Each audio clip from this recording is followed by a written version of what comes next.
Today, we're going to discuss the VA's latest trick in denying your claim, rework exams. Welcome to VA Made Easy. I'm VA-accredited attorney and U.S. Army combat veteran Ed Farmer. Today, we're going to talk about what rework exams are and how to protect yourself against rework exams. If you've been denied your claim, visit me at vetlawoffice.com. We provide sales advocacy. We'll prep you for your CMP exams. We'll help you attain medical nexus opinions. There's no fee unless we win. Visit me at vetlawoffice.com or call 1-800-700-4174. But for now, let's get into it.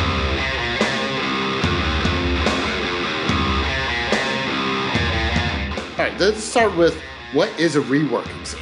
So normally when the VA provides you a compensation pension exam or a CMP exam, they have to ensure that that exam is adequate. If it's not adequate, they could ask for certain changes or revisions.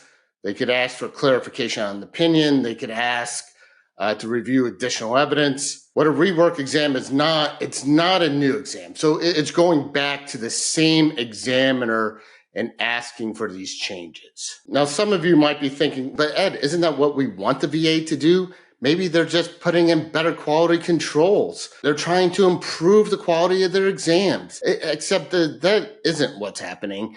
They're only doing reworks on cases where, one, there's a positive CMP opinion already in the file. So the CMP examiner provided a positive nexus opinion.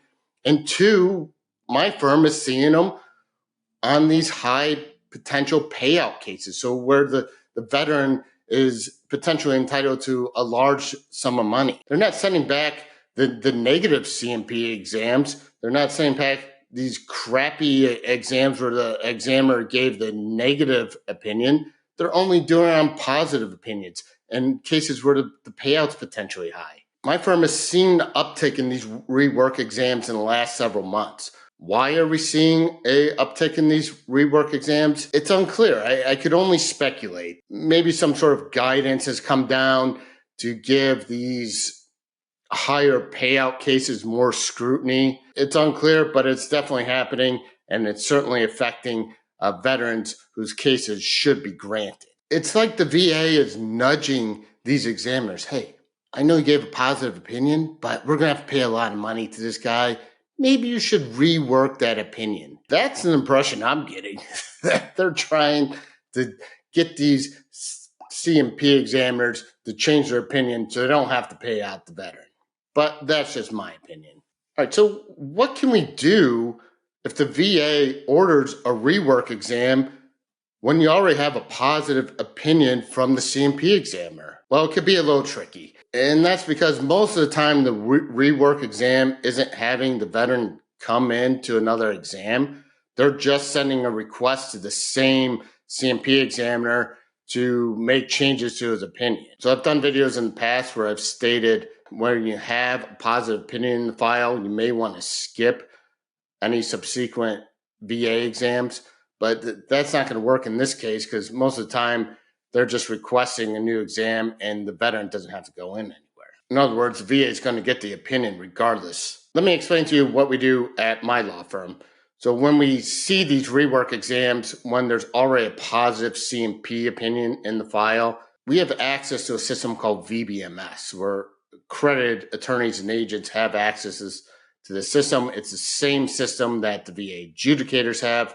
So we could actually see who's working on the file and who's requesting these rework exams. So what I'll do is figure out who's requesting the rework exam. I'll figure out who their coach or supervisor is, and then I'll send them an email saying, hey, what are you doing? There's a positive CMP opinion in the file. You keep asking for a new opinion. It appears that you're attempting to develop the case to deny the veteran. Cancel the rework exam and grant the claim based on the evidence of record. Now, this does work quite a bit, but it's harder for you veterans who aren't represented by a accredited agent or attorney to do this because you don't have access to VBMS, so you don't know who's working on the case and you don't have access to their emails. So for those of you who aren't represented or your representative doesn't have VBMS access, unfortunately, you're going to have to wait until the VA actually issues a decision on that claim. Then you could try to fix it on the back end. More than likely, the appropriate route to go here, if the decision's within 1 year, is to do a higher level review. So what you're going to want to do in preparation for the higher level review is, one, get a copy of those exams. The initial exam that gave the positive opinion, any reworks that gave a negative opinion. Then you're going to argue in the higher level review that, hey, there was enough evidence here to grant the claim. I met all the elements of service connection. And you have to make sure you actually did meet all the elements of service connection. Otherwise, this argument is useless to you. So I met all the elements of service connection, but you still developed the case and attempt, I believe, to deny me. And let me give you some case law here to maybe help you make those arguments. So the first case is Mariano v. Principi, and I'll put the citation up here on the screen. What Mariano says is that the VA may not undertake additional development if the purpose of that additional development is to acquire negative evidence against the veteran's claim. And then Douglas v. Shinseki says, although the VA has authority to develop evidence in your case, they cannot develop evidence in the hopes of gathering negative evidence against you. The VA is doing here is wrong. It's an attempt to, in my opinion, save some government funds and deny veterans who have been waiting years and years for their claim to be granted, because that's what's happening to veterans who have these appeals that have been pending for many years. They're entitled to this large payout.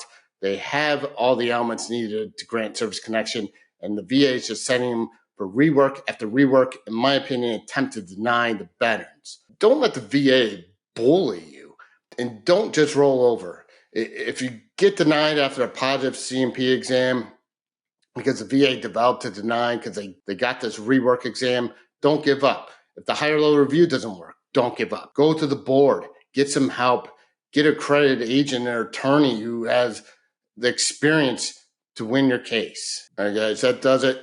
I hope that was helpful. Keep liking, keep sharing, keep subscribing. And as always, you have the power to change your VA case.